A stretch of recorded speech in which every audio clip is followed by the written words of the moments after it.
At this time, we have defensive line coach William Green. Questions for Coach Green? Greg? Start with a basic.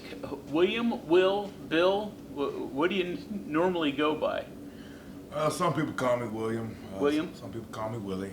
I mean, just either one is fine. Either one of those is fine with me. Okay. Kind of depends on where I'm at. All right, now your group. Give us a look at your defensive line. What have you seen so far from spring, fall, whatever? Yeah, I think the big thing, just from spring to fall, the guys have done a really good job of getting better with fundamentals and understanding the defense and get down concepts. And they've been working really hard trying to just get down the techniques that we're trying to work now. And they've put in the work this summer, and they're doing a good job so far in camp. And I'm, pleased with where our progress is right now. We've still got a way to go, but I think they're doing a good job. We've heard a lot about Coach Alley's, how many multiple fronts he uses. For the D-line, do you have to have different guys for each one of those, or do the guys have to be able to play all of those? Well, the big thing is we try to cross-train everybody. So, guys got to know all of them, and it takes a lot of teaching, and it's my job to make it simple for the guys. Coach Alley does a lot of multiple different things, and part of my job is to make things simple for the players so they can play fast and play aggressive. You have a bunch of guys, not a bunch, nobody has a bunch, but you have a number of guys who came back from WVU's defense last year, but is it just so different schematically that they can't carry over what they learned before, or is football in a lot of ways for defensive linemen? Football's football in a lot of ways. They did some things differently, I believe, last season. I'm not really overly familiar with last year's scheme. I've tried to stay focused on what we're doing now. But the guys, since, I've gotten here and stuff, they've just tried to dive in on what we're doing now and focus on, getting down the techniques, understanding the concepts and the plays that we're doing. This is your first Power 4 full-time coaching job, right? Right. What has it been like coaching at this level and coaching this caliber of players? It's been fun. It's been a lot of fun. I've in my career, when I was a GA, I did GA at another P4 school back in the day. It's been fun to be, back at this level and, work with these guys and, just be around them and just get to work every day. What was your reaction when Coach Rod told you that you'd be coming with him to West Virginia, or he asked you? I was excited. I had been with Coach Rod now. I think we've been together about 5 years, starting back at Louisiana Monroe. And, we were Jacksonville State together, did some good things there. And now we're here at West Virginia. The ride's been exciting. It's just been really overly exciting, been joyous, and, continue to make a run at it. So Coach Alley talked the other day about the standard being, I believe it was 3 turnovers per practice. Right. What do you do for the D-line to try to get them in a position where they can make that type of turnover production happen? Well, we just talk about it every single day. Our big thing is, attacking the football. And the big thing in coaching is you want to put players in a position of stuff that's actually going to happen to them in games, So I don't have D tackles over there, covering the third and things like that, obviously. I got them, working on raking at the ball in the pocket and just doing things like that so we can, help with the turnovers when we get our opportunities. Coach Ross harder on you guys or the players? I'm sorry? Is he harder on you guys, the coaches, or the players? I think he's an equal opportunist, if I'm being quite honest. The standard around here is a standard, and that goes for everybody. It's not just hard edge with, the players. It's us too, and we got to uphold the standard as part of the job. So it's fair throughout. Does it take some getting used to, when you first started with him? A while ago, I guess, but we've been at it now for a while, so it's just everyday life. You mentioned cross-training. That versatility, do you feel like you have that up front?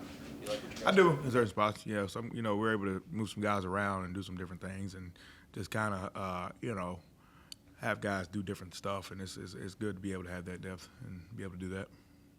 He's coming back from an injury last year. Just, I guess, can you speak to how he's progressing, learning the scheme, but just also physically, how he's coming back? He's doing well, doing really good. He's a hard worker. Can't say enough about him just as a person and as a player and just how he works and stuff like that. I mean, he's doing great.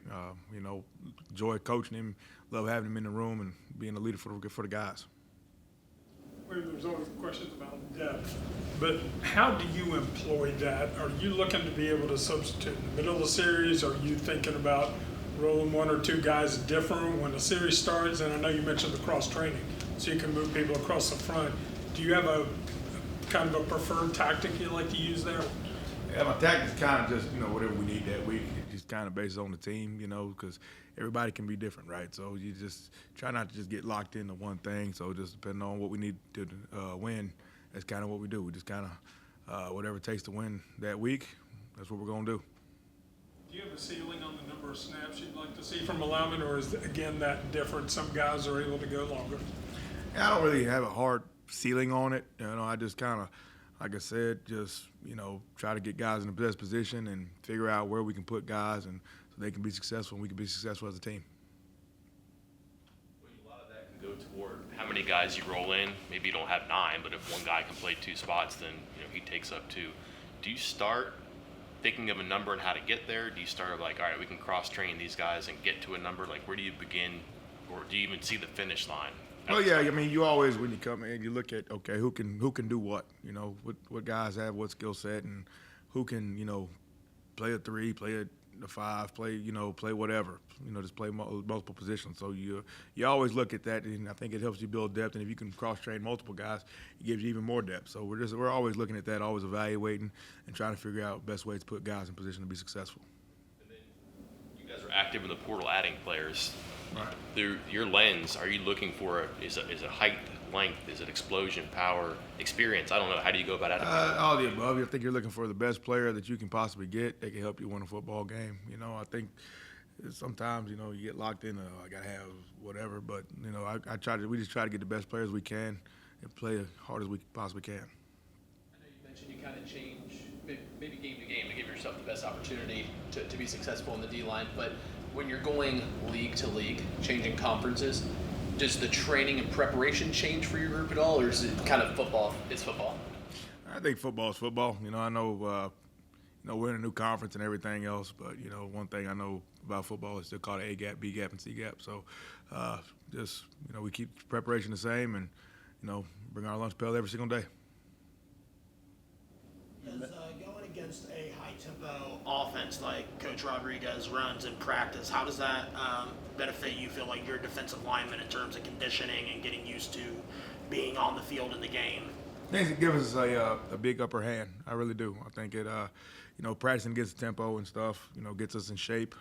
It's good for us to see, and, I think it helps us, sometimes things slow down for us maybe when we, get against other people. So I think it gives us the benefit of that stuff. How much does the defense use a pure nose guard? You mentioned 3-5-7, but do you use a 1 much? Yeah, we'll use 1. We'll use everything. So good bit depending on what we're doing. So it is multiple. Nate Gabriel played a little bit here last year, especially towards the end of the year. Right. What's the progression for him as a young player? Like, what's the next step he needs to take?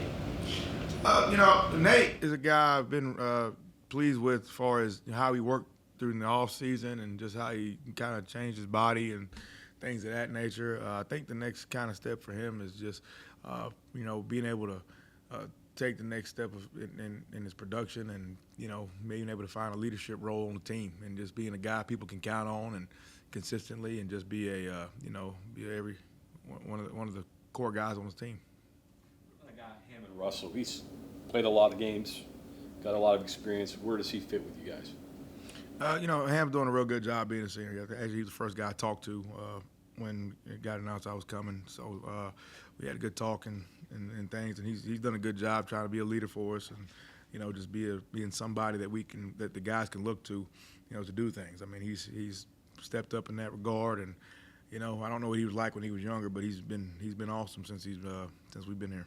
Skill set fits what you guys want to do? Yes, he does. He's gonna be there for us. What about defensive linemen that play head up versus guys that play in the gaps? Different skill sets that make playing in either one of those spots easier for them or better for them. Like somebody's playing head up on the center of the guard versus somebody's playing in a gap. What does each one have to have in order to be successful? One thing, you better be able to come out your hips. I don't care which one, you're doing. I think that's kind of something that's common. We better have some guys be able to fire off the ball and, generate some knockback up front. And, that's what we're trying to get accomplish here. And then you better be heavy-handed, I think, just attacking blocks and being able to, control them and control offensive linemen and shrug blocks and do those things. All those skills are, necessary to be able to do either technique. How have you adjusted to Morgantown? I mean, my knowledge, Alabama, Florida, Louisiana, that's your life to this point. What's life like in Morgantown and West Virginia? Morgantown's been good. It was my first time living up this way, but I've enjoyed it. I really have. It's been nice. The weather's a little cooler, so that's nice. But it's been a good adjustment. Going back to your parameters, is it different for high school players? Because if you want the best available players in high school, it'd be really easy, right? But I guess everybody wants those guys. Do you project a little bit like this guy can add power, he can add?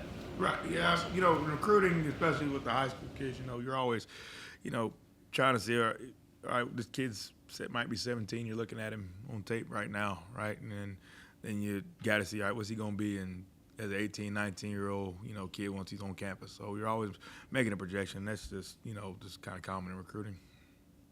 Like a starting point, though? Like he can't come here if he doesn't have this by the time he's 17. Not too much. I try to, because nobody's built perfectly, per se. But I try to look for redeeming quality in everybody. It's easy to cross a guy off, but who's a guy for redeeming quality? What can I use in a guy is what I try to look for. Okay, thank you very much, Coach. All right.